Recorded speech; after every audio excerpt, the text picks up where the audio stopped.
As you know, Building Remote Teams is a brand new podcast. And to celebrate our launch, we have some really awesome discounts to give you from some of our favorite tools for remote teams.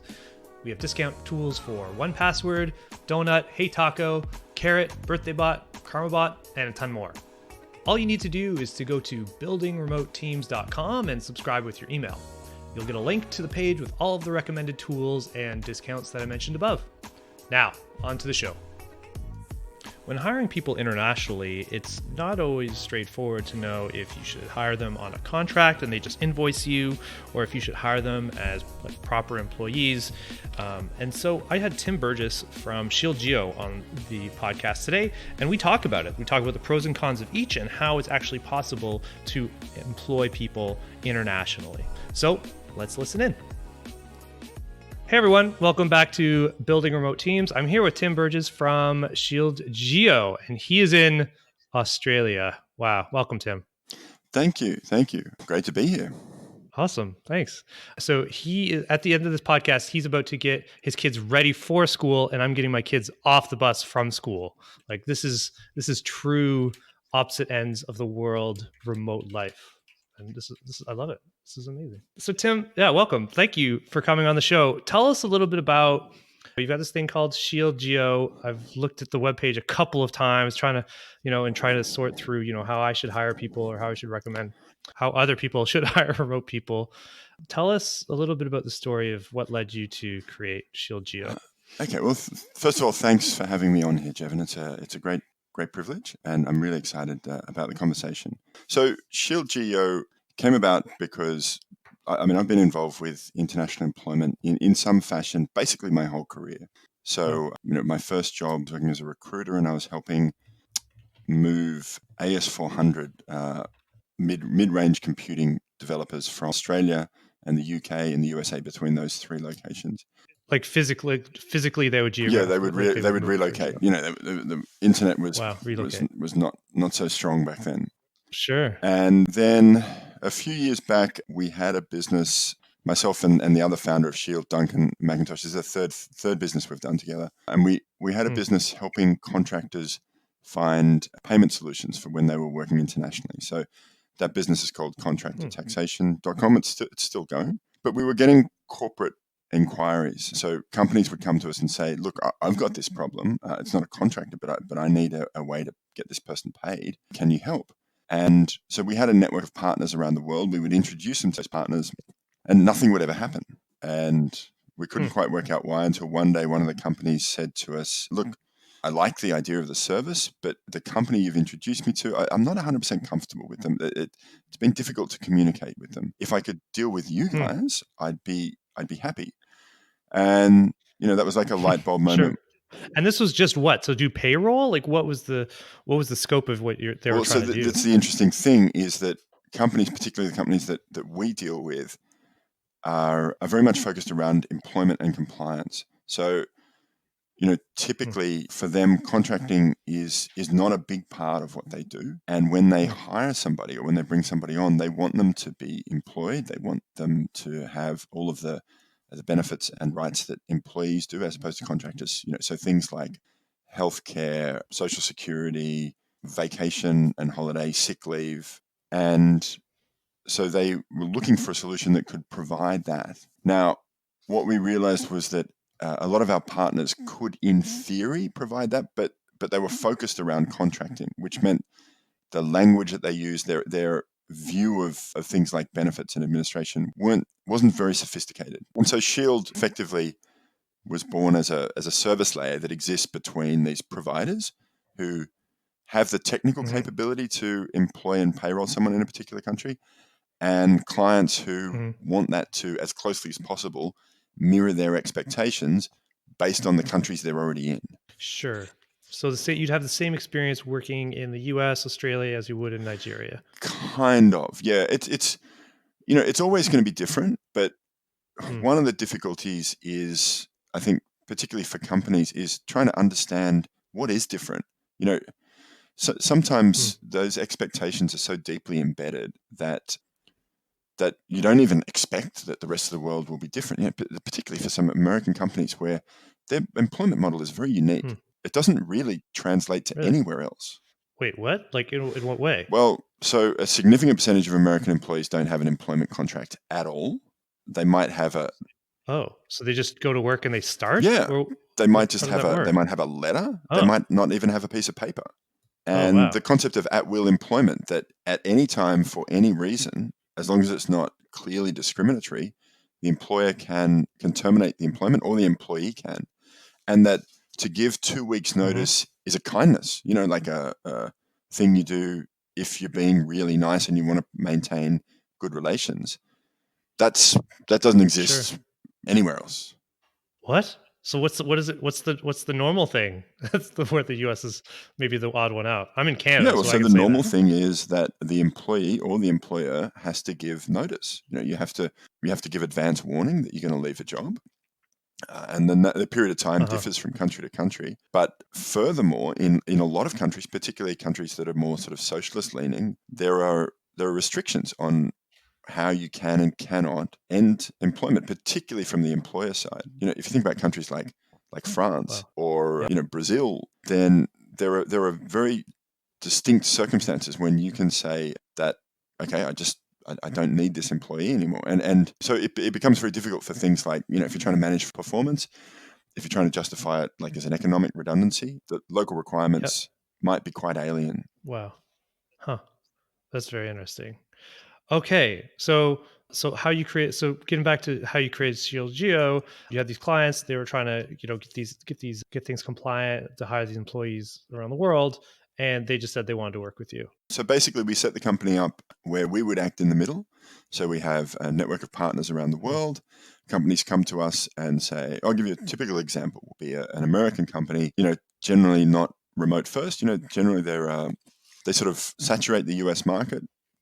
Could be selling anything or creating anything. We've got one company makes water slides. Another company is the world's best manufacturer of quality paper. Yeah. One of our biggest clients is Techstars, the tech incubator, and so yeah. they'll say, "Oh, look, we want to hire somebody in Japan. We want to hire a local Japanese person in Japan, but we don't have an entity there. We don't have a corporate entity that allows us to employ. We don't want to set one up for one Mm, person at this point in time for whatever reason, and so they use us. And what we do is we take the person that they've selected, we employ and payroll them in Japan through our partner, and we manage that whole process. So we make sure that the employment is compliant, that they're respecting all of the local conditions. We try as mm, much as possible to accommodate any particular requirements that the client has. Sometimes they'll have like a global leave policy, or they'll want to pay everybody a particular type of benefit. So we help them administer sure. that. And we try and stay in the background, so from a day-to-day basis, we're not involved at all. The client and the employee just act 100% as though they're employed directly, but the name on their payslip is our partner's name. Very cool. But this has not been a new idea. Once I started digging into this a little bit, I guess there's are these called professional employment organizations or Yeah, PEO. something? And the reason PEO. So is this the same or is something different in that you're helping people Well, it's a great question. So the administer? PEO model is US originated. And the reason why it started in the US is because Okay. every state is slightly different. So it's not like having 50 countries, Hmm. but it's definitely not like having one country. And so the issue that American employers faced, and I believe this happened fairly early on, is that if you're a California based company and you've got employees in Washington state and New Mhm. York state, you have to register as an employee in those states, and you have to make state-based contributions like state unemployment insurance.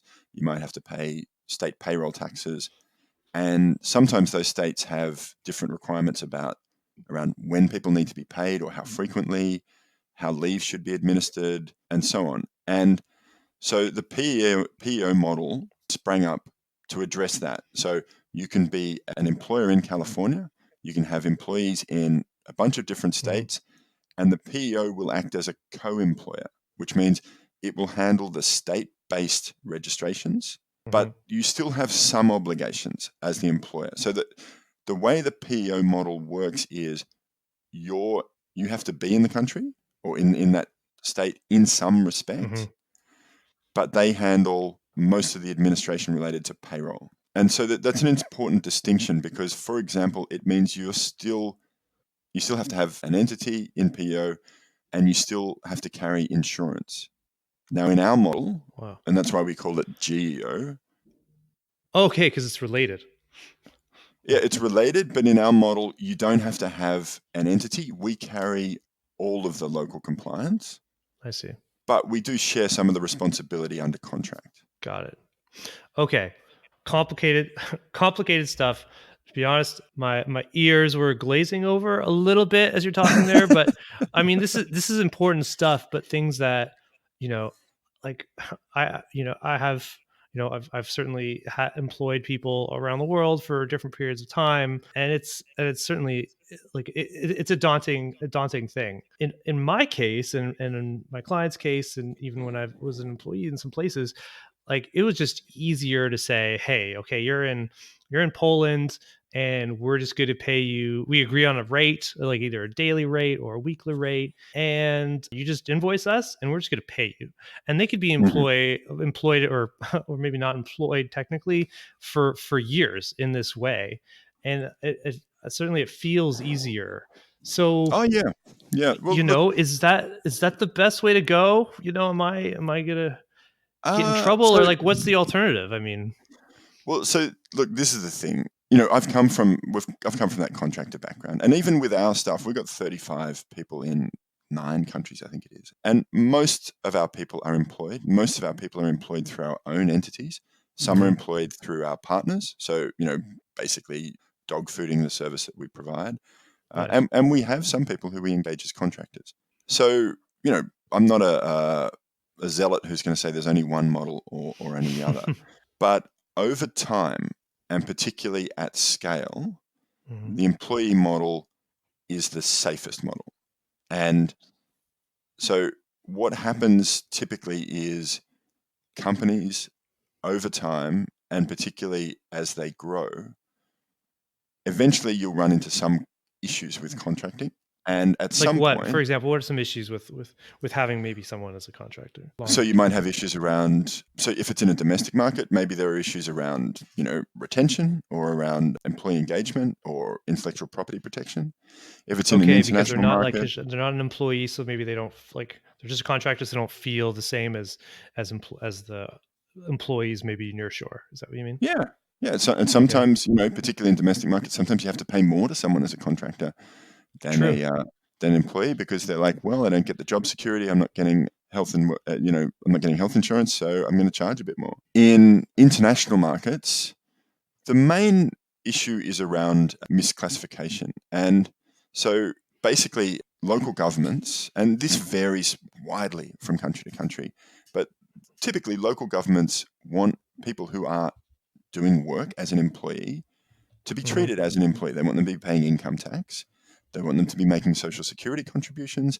They want to know that they have some sort of retirement provision. And most importantly, they want to know that they're being employed, if they're employees, in compliance with the local labor regulations. Now, that's great in principle, but if you think about, like, you gave the example of one person in Poland, if it's one person in Poland working from home, working purely online, Hmm. like, who's going to catch that person? Like, how's Right. someone going to identify that this is happening? And that's a risk that, to be honest, I don't spend a lot of time evaluating. It's not. There is a risk. There are potentially, countries monitor financial transactions in and out, so they may look at where people's money's coming from and why it's coming to them. The most likely scenario is that there'll be some sort of tax audit. Oh, I see. So They're like, hey, guy in Poland, you get all these international wire transfers. We just want to go and make sure everything's in order for your taxes. yeah, or we notice that you keep getting 1,500 US dollars every month from this one place.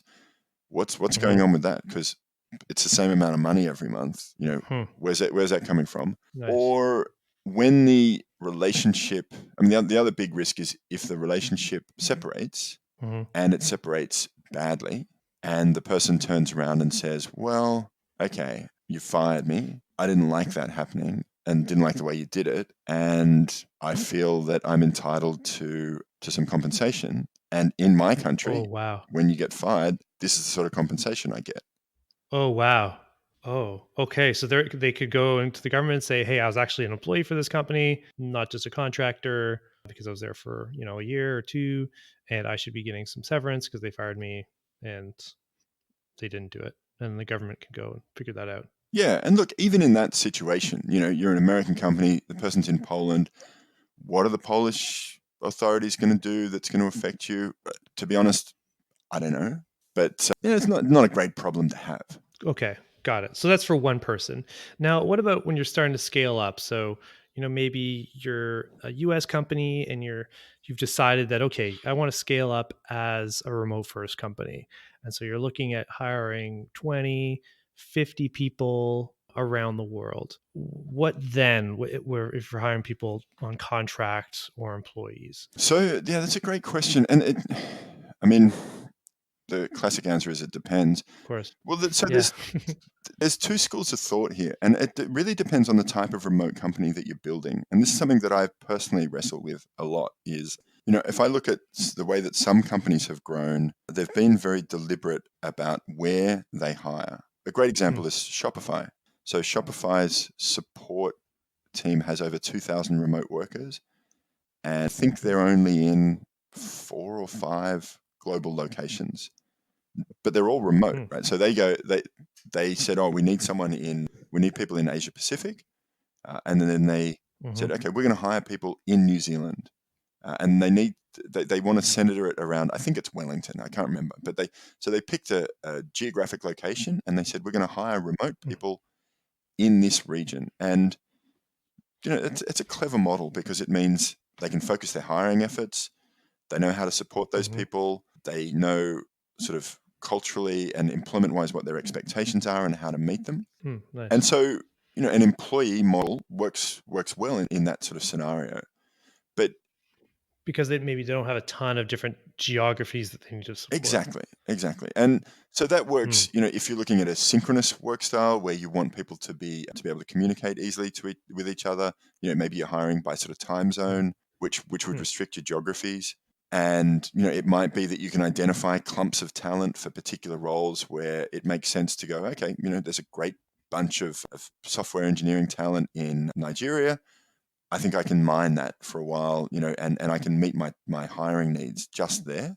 hmm, But if you're doing the, asynchronous, we want to have a really diverse global population, we're going to hire from anyone from mhm, anywhere, then yep. which is what we tried to do with our business, Okay. and then doing that with an employment model, which is what we endorse, because that's what we offer as a service. That can become Right. a headache pretty quickly because you have a lot of different countries that you're going to rub up against in terms of trying to keep things consistent.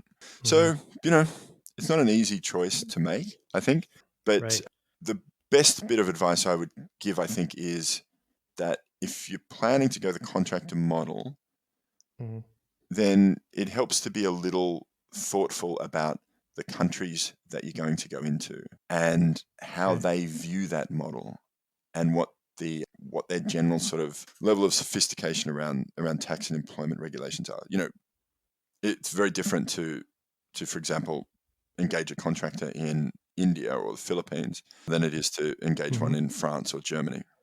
I see. I see, because it's a lot more sophisticated. They could be doing these audits, as you said, versus, Philippines or India, where it's less likely that that's gonna Yeah, well, happen. like I mean, if you think about it from you're in Canada, right? So you'd probably be a little Yep. more wary about doing it in Canada, where you have a corporate entity, where if there was some sort of investigation, like they already know where you live, Oh, I see, yeah. then Yeah, they could track me down. They know where right, I and am. then there are countries like Yeah. like the US, like France, like Germany, where this stuff is heavily regulated. Mhm. I see. Oh, yeah. Okay, so that makes sense. On some ideas on how to consider, going the contract, where to do the contracting Yeah. model. So, what about what about cost wise for contracting versus employee? And let's go with where the company has decided they want to become quite diverse, and maybe if they've have those 50 employees, they're open and having people in 20 different countries, like very, very diverse, and let's say they went with a company like ShieldGeo or someone else who's going to manage the complexity for them. Like, let's talk about the differences. So, like, cost wise, I would assume, oh, I don't know, because contractors would be expensive, I guess. Contracting's much cheaper.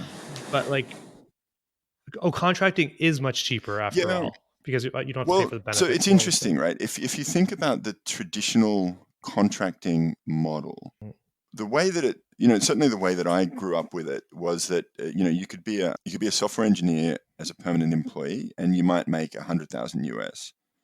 If you were a contractor, Mm-hmm. you didn't get paid leave, you didn't get training, you weren't invited to the Christmas party, so That's a huge one. The Christmas party, yeah, so hard. people take it badly, but Yeah, it's been 10 years for me. I've never really had a Christmas party, so I'm so glad we have one at my oh, co-working space. Otherwise, there's nothing. yeah, Yeah, it's a terrible time of year to miss out. I think but so yeah, typically people would then, you get a markup, right? So you'd charge somewhere between 50 right, to 100% more. So if you divided up right. the hourly rate as an employee, you might be on $50 an hour, but as a contractor, you'd charge 75, Mhm. 100, or $125 an hour. You don't have as much job security, et cetera, et Yeah. cetera. But the rate balances out. Now, the way that most remote companies are hiring is not based on that model. What they're saying is, we're going to pay you as a contractor, but we're going to give you paid leave. We're going to supply you with equipment. We're going to give you all of the same benefits and treatment that we would give as an employee. And we're going to pay you an Mhm. employee salary, but we're just going to pay it to you straight. And that, I mean, there's a whole debate around whether you pay local salaries or whether you're paying salaries based on somewhere else. But in fact, the Mhm. employee, the worker, depending on the country, the worker might actually be giving something up. They might not always be Hmm. aware of it, or they might be getting more in their pocket, right? Because let's say they register as self-employed, or they set up their own personal services company.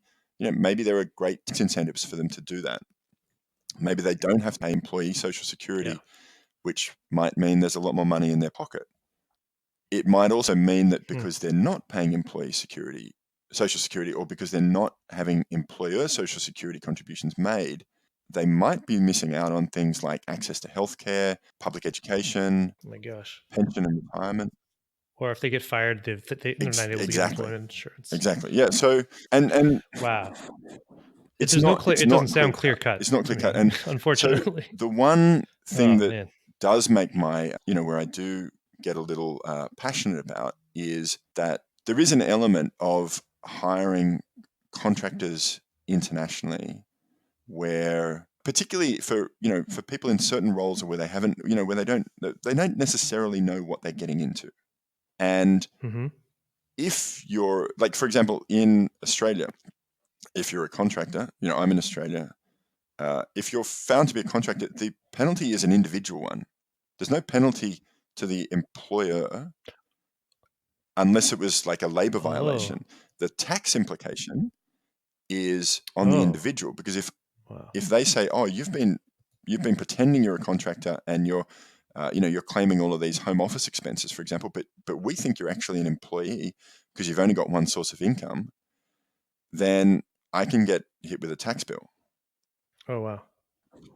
Wow. Here in Canada, I think it's actually it's on the employer. It's the employer's onus Yeah, to be yeah. able I to do think that. Canada Wow. is an interesting one as well, because they charge back penalties on Social Security and so on. Yeah. So it's like, so I'm trying to work through, is there a rule of thumb to help like an employer who really has identified someone really cool in Nigeria or Ukraine or in the UK that they want to hire, that they can kind of follow to decide if they should approach them as a contractor or as an employee through something like ShieldGeo, because I'm sure they do not want to go set up an entity for one, Yeah, potentially yeah. It's a just great one person. question. I mean, when I'm evaluating it, How long is it Mm-hmm. going to be? Yeah. So Because you said you have if both, we're right? going With into a new ShieldGeo. country and we're hiring our first person there, contract Mm-hmm. for 6 months is a great idea. Potentially, Hmm. depending on the country, you might be able to go even longer. You might be able to go up to sort of 12 months or longer. But Okay. that's typically one of the triggers is how long has this arrangement been going on? So, if we're trying to hire our first employee in Brazil, we'll say, look, can we engage you as a contractor? Let's just make sure that, that we like you and you like us and that the work is going well before we spin up all this machinery. So that's one. The Hmm. other is what other activities do we have in the country? So, I might not really care if I have a, difficult situation in Poland. It's not a place I regularly visit, but I would Mm-hmm. care if it was in Oh, so they won't stop you at the border and like take you aside and throw you exactly. in prison because of these tax violations Well, because you're not never going to not go to to say I'm Poland, never so going you to don't go to care. Poland. There's I've no heard it's a standing beautiful warrant for place, Tim and I've Burgess. met some lovely people from there. But compared to, for example, the US, where first of all it's a country I travel to a bit, and also we have a lot of business dealings there. So if we ran into any sort of difficulty, that's going I to have an see. impact on us. So that's another one. And then I think also the level of just the general level of sophistication of that country in terms of like how sophisticated is the tax structure, how aggressive is the government, that Hmm. sort of stuff. I think that's it's a little harder to gauge, but that's also something that you sort of bear in mind. Hmm. That makes sense. So maybe to try to summarize it is, if cost is say the biggest factor, maybe try to go for a contractor in a place that maybe has a lower sophistication in their tax system, or for a place that maybe you don't care too much if there's going to be legal issues there for your organization, and then the inverse for places if to maybe consider them as employees. Yeah, and also I think it depends on your company as well, because like if you're a Hmm. startup, and we've come from that place, like this is not the top of your list of concerns, right? So if you've only got six Definitely months not. of runway, and if you don't succeed in 6 months, you're out of business. Do you care that you might run into some issue around contracting in 2 years' time? I don't think you care. Hmm. Uh, Right. No, definitely not. You may not be alive then. yeah, and so the size of organization I think also plays a bit of a role there in that you know typically you'll hit some sort of point where you'll be profitable enough or you'll become risk averse enough or you'll have some sort of bad experience that will make you care. Hmm. And I know I've spoken to people who've been like, I'm just gonna go with this model. If it comes back to bite me, it comes back to bite me. And looking at it on balance, it's probably been a good decision. Hmm. Going the consulting route, you mean? Yeah, just pure contractors. Yeah. There's a bunch of like some of the more famous remote first companies. That's what they do, right? They have employees in their home country, and then all of their international staff are contractors. They've been doing it for Hmm. 5-10 years. They haven't had any real difficulties. Sorry, yeah. Nice. So let's say the last thing is that I would make sure that the person gets good advice. So maybe help them get an accountant or encourage them to do that. And if you terminate them, Hmm. do it on good terms. I like it. Yeah. That way they don't go complain to the government and cost the organization tens of thousands of Well, dollars. it's just the right thing to do regardless. But, Sure. Yeah. Okay. particularly from a risk point of view in that scenario, if you just say like, offer them a little extra, pay them a gratuity to leave, like Hmm. get them to sign Gratuity a to waiver leave. or I love something. that. Give them a tip to leave the organization. Uh, yeah, well, I mean, particularly if it's a smaller company, I just meant the word itself. We call it severance, Oh, but yeah, gratuity. That's what we call tips here in Canada. yeah. We tend to call it a gratuity because we want to avoid any obligation associated with it. But Sure. particularly if it's a country where there is an expectation that there's going to be severance or notice, Yeah. if you it becomes a time where it's helpful to sort of understand some of those cultural norms and pay respect to them Mm.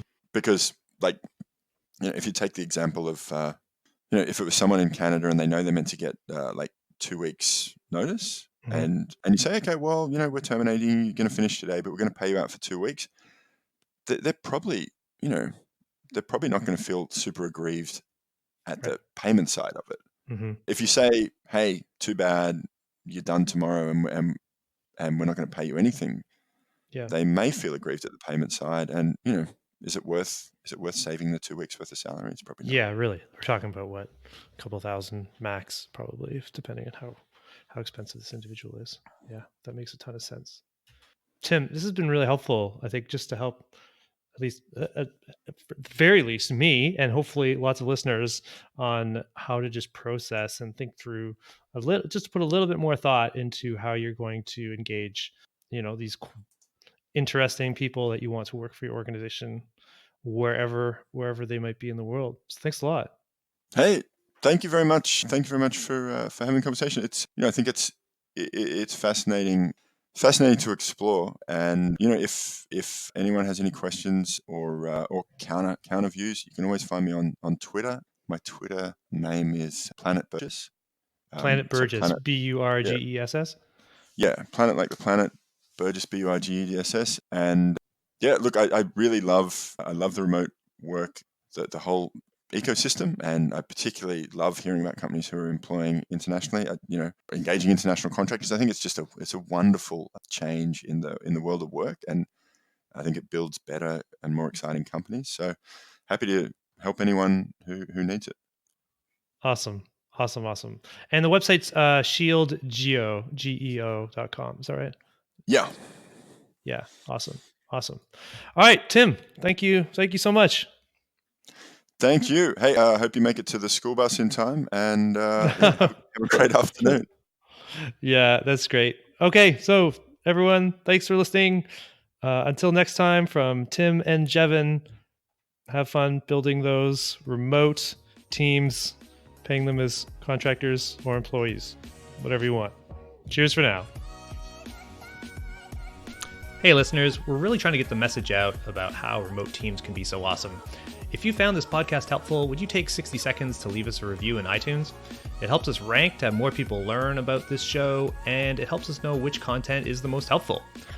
As a thank you, I'll try to read every review on the show and give you a shout out. Thanks a lot!